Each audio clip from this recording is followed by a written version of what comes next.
Some of the best RPGs in gaming history have companions. World of Warcraft, Skyrim, Club Penguin, all of these games have adorable yet lethal pets to join you on your 100+ hour journey to becoming the strongest and smelliest mortal in the 7 kingdoms. With Tiny Tina's Wonderlands striving to become one of these beloved games, it was only right of them to have their own diverse selection of companions. Demons, mushrooms, and the one that caught my eye, wyverns. I can finally channel everything I learned from watching How to Train Your Dragon as a kid and Game of Thrones as a horny teenage boy to find an answer to the question that no sane person has asked. Can you beat Tiny Tina's Wonderlands with only the wyvern? This challenge is going to be intense, so make sure to have some water and fruit roll-ups ready for when you start dripping with sweat at the sight of all this insanity. Naturally, we chose Clawbringer as our starting class, and modeled our character after the Mother of Dragons herself.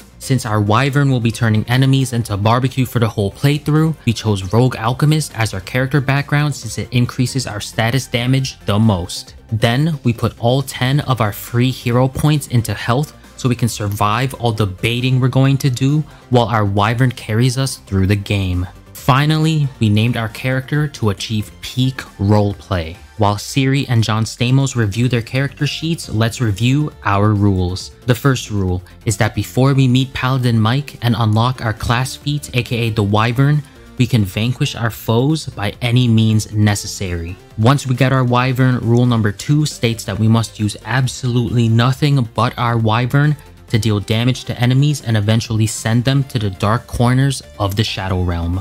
Lastly, rule number 3 states we are allowed to use melee weapons, guns, or abilities that are needed to break obstacles and progress the story. Now that we got all of that out of the way, it's time to begin our journey by jump spamming down Clopping Road, proving to the game that we can follow a linear path awarded us with our first melee weapon, the Hatchet of Downfalls. With it, we were able to slide into some undead bony ass cheeks and show them the unbridled force of minus 15% melee damage. Some rubble blocked our path to the next area, so I followed my father's advice and tackled my problems head on. That was the last time I listened to my father. I ran into a badass skeleton knight who fell victim to the age-old technique of walking backwards to avoid an attack. Then, I revived the sole survivor of this assault, a peasant-ass peasant. Thank you for saving my peasant-ass stranger. After running into a visual representation of the Overwatch community and performing some interior decoration,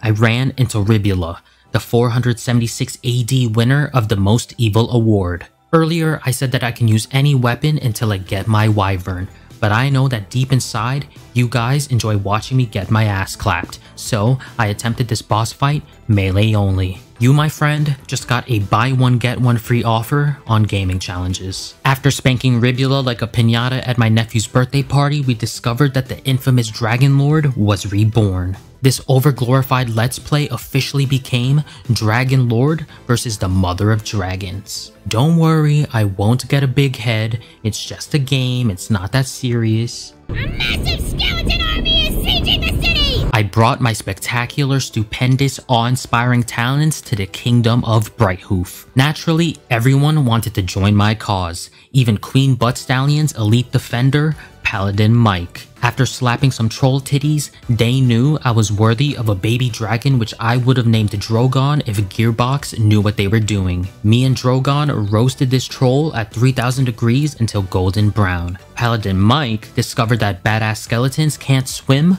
along with loot-hungry dragon queens. After double penetrating some more badass skeletons, we were able to reclaim our city. We were blessed by Queen Buttstallions' presence, and she even agreed to bestow us with the Sword of Souls to defeat the Dragon Lord with. However, there was this female simp soul named Zomboss who wanted to bring the sword to the Dragon Lord so he can fall in love with her. Drogon got tired of her hopeless romantic ass and insta-killed her, but her soul ran away into another body. She became a badass skeleton, but Drogon told her that this hard shell wouldn't be enough to hide her insecurities. After flushing the spider down the toilet, we found Zomboss again, but this time she was a mage. Drogon told her that not even Harry Potter can make a love potion strong enough to make the Dragon Lord love her. She ran really far away after hearing that, so I had plenty of time to explore and receive the karma from Drogon's savage words. What the hell? After my heart attack, I woke up in a catacomb next to Zomboss's final form. I ran laps around her while Drogon roasted her 100 times harder than Chris Rock roasting Jada Smith. Eventually, her physical body collapsed from all the emotional damage. I grabbed the Sword of Souls, but Zomboss kept complaining like a Karen who just got her coupons denied. I want that sword! What? Not like that! We returned to the city, and just when I was about to get knighted, the Dragon Lord stole the sword and performed an action that would earn him the #1 spot on PETA's most wanted list. To avoid getting caught, he fled to his citadel located on the other side of the ocean. I constructed a ship faster than Thick Minecraft Steve ever could, but the dockmaster told me that my ship needed to be blessed by a bard first. I paid no mind to these foolish superstitions and set sail for the final boss. You have begun your journey across... Oh, no, it's... Superstitions are based on facts, so I traveled to the Weepwall Dankness in search of the almighty bard. This place was definitely dank, because I was immediately greeted by a mushroom who was thicker than a bowl of cold peanut butter. There must be something in the water, because even the bard was thick. Not only did he have a big ass, but he also had a big heart, because he tried his best to stop the Dragon Lord's crystals from stealing the forest's magic. Me and Drogon had his back, and we composted these skeletons into bone meal. After getting rid of the crystals, Mr. Torg said, I have one question for you, and one question only! Explosions? His explosion riff was only as powerful as the vibes that were around him, so me and Drogon gave him the most immaculate of vibes. With his explosion riff, we were able to enter the heart of the forest and run into Mr. Torg's dead female counterpart, Banshee. Mr. Torg's vibes were immaculate, while Banshee's vibes were catastrophic. Her death metal sound waves forced me to play this rhythm game while Drogon cleansed her putrid soul with his holy fire. Eventually, she would screw up her guitar solo and her musical career would go up in flames. On the other hand, Mr. Torg's guitar solo would be so phenomenal that it would blow Banshee's performance out of the water. Now that the ocean is non-existent, we can continue our journey on foot. But first, we have to reward Drogon for being such a good boy. Who's a good boy? First, we bought this skill which allows him to create a fire or lightning orb every time he defeats an enemy. Then, we bought him these firebolt and lightning breath skills to expand his moveset.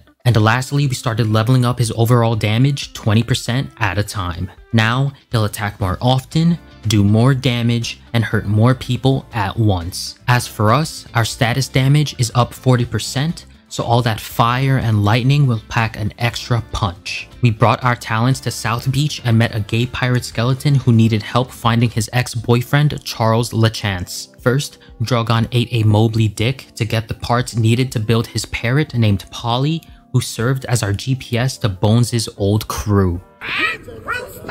We found his first mate, told him Coca-Cola is better, and doo-dooed on his self-esteem. No one talks about Deborah first mate like that! He was easily defeated, but Drogon was so bloodthirsty that he burned him out of existence. We ran into 2 more of Bones' old crewmates, popped their balloons, and showed them my best Thor impression. Now that Bones had a crew, all he needed was his ship. But LeChance's men were scrapping his ship for parts, so we would break their bones, take back what was ours, and rebuild our ship.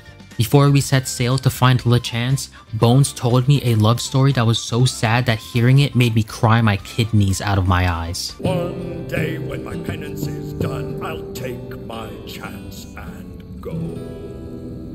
We had to convince his ex to give Bones another LeChance. Using a combination of all the new moves we purchased for him, Drogon boned LeChance's non-existent ass cheeks so hard that he was now in heat and ready to chat to Bones. All I need is a LeChance. The rest was history. The 2 of them set sail for the Bermuda Triangle so they can film some Pirates of the Caribbean gay porn parodies for the rest of their undead lives. As for me, I went deeper into the depths of the non-existent ocean to find me a spicy mermaid princess, but instead I ran into a Patara fusion of King Neptune and Bane named Drill, which is exactly what he did to my little Asian hindquarters. This Aqua Chad had 3 phases. The first phase was straightforward and consisted of me mitigating the force generated by his bulging biceps, while Drogon used fire-type moves against this water Pokemon. The second phase is what crushed my hopes and dreams. Poseidon over here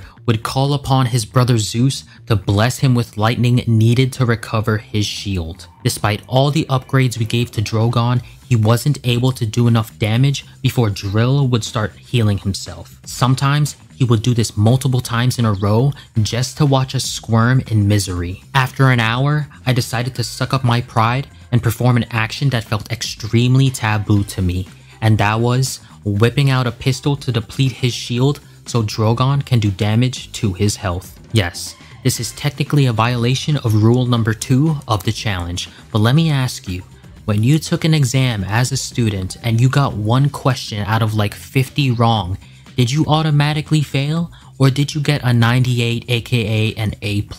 I don't know what school you went to, but I got the A+, so this challenge is still in good shape. Plus, I felt bad for Drogon who was carrying me throughout the entire game. So, with the power of fire and bullets, Drill was forced to enter his 3rd phase. For his 3rd phase, Drill would lose sight of what it meant to be a fish and started spitting fire instead of bubbles. He had a shield again, but this time Zeus refused to bless him with lightning after witnessing this blasphemous act. Drogon showed him what 10+ hours of spitting fire looked like, and Drill collapsed from an extreme sense of incompetence. All these water levels were starting to get us seasick, so we climbed up Karnak's wall and ran into Wastard, a son of a witch. We Wastards are rare, powerful magic users. But without a body, he was just a useless Wastard soul. So, we ran around slaying enemies in search of relics needed to perform a ritual. With the power of pizza ingredients, we were able to locate his body, but the Dragon Lord took control of it before we could, so it was time to teach this son of a witch a lesson. Ever since the fight with Drill, just the sight of a shield makes me clench, and just as I feared, this Wastard had a way to replenish it. Occasionally, this Wastard would summon a little translucent dragon that would slowly recharge his shield. Thankfully, Drogon wanted to be the strongest little flying companion around, so he annihilated Wastard's dragon as soon as it showed its face. It took some time, but eventually Wastard's health bar melted along with his skin, leaving only his Wastard bones. He was so ugly that his little dragon abandoned him, so we didn't have to worry about any shields getting healed. Drogon 420 blazed Wastard's bones and returned his body to this son of a witch. Wastard offered us a way to enter the Dragon Lord's citadel, but it would cost us a part of our soul. You're 1/8 undead. With our new ethnic diversity, our chances of picking up big titty goth girls have increased, but that would have to wait until after we've dealt with the Dragon Lord. In preparation for the final battle, we maxed out this skill, increasing Drogon's damage by 140%, and we maxed out our wisdom, adding 56% more status damage. After super duper dispelling the Dragon Lord's super duper barrier hex, we were able to reach the Hall of Heroes and run into an old friend. It was Queen Butt Stallion. Except it wasn't. With the power of taxidermy, the Dragon Lord put Queen Butt Stallion's head onto one of his gross necrophiliac knights, giving birth to Nightmare. This fight only took long because he would occasionally gain immunity, impersonate a tornado, and knock out Drogon. But every single time, Drogon would come back with a vengeance and kink shame the knight until he would die of embarrassment. Just when I thought it was over, an extra shield bar appeared out of nowhere, and you know what that does to my butthole. Similar to the Banshee boss fight, I was forced to showcase my jumping and crouching skills while Drogon whispered sweet nothings into Nightmare's dead ears. The physical, emotional, and mental damage was too much to handle, and Nightmare spontaneously combusted. I was furious that the Dragon Lord would defile my queen, so I wasted no time triggering his cringy ass intro cutscene. I pointed at the Dragon Lord, but extra oomph, and Drogon melted his shield faster than you can like, comment, and subscribe on this video. Similar to the Wastard boss fight, he would summon some dragons to recharge his shield, but Drogon would perform his lightning breath attack that would chain to all the enemies and kill all the dragons at once. Even if the Dragon Lord's shield was fully replenished, he wouldn't summon his dragons that often, so Drogon would be able to do some damage to his yellow bar. However, as time passed, this weird purple poison would fill almost the entire arena, and not even my pro floors lava skills can delay the inevitable. I died. But it was for the best, because I came back to a much more environmentally friendly arena. With 1 health bar left, the Dragon Lord would summon his ultimate dragon, Bernadette. This would be written down in history as the Dragon Lord and Bernadette versus the Mother of Dragons and Drogon. This was every sweaty virgin's dream come true. In the words of Danny DeVito, size doesn't matter, so Drogon flew into Bernadette's ass and turned her into Kool-Aid powder. As for the Dragon Lord, Drogon turned him into a Pink Floyd laser light show. With the Sword of Souls in my hands, I was able to resurrect Queen Buttstallion for the sole purpose of showering me with legendary weapons. And when we returned to Brighthoof, I was finally given the title of Knight of the Realm, a title I can add next to Mother of Dragons, First of her name, Queen of the Andals and the First Men, Protector of the Seven Kingdoms, Khaleesi of the Great Grass Sea, the Unburnt, and the Breaker of Chains. So, can you beat Tiny Tina's Wonderlands with only the Wyvern? Kinda? Frickin' drill, man. I'll never look at Mermen the same again. But despite the results, I hope you enjoyed. I plan on doing a few more challenges for this game since I'm having a lot of fun with it. Comment below any challenge ideas you might have, or hashtag Mother of Dragons if you've made it this far. But until next time, I'm Agent, you're awesome, those are facts, and I'll be back in the next one. Peace.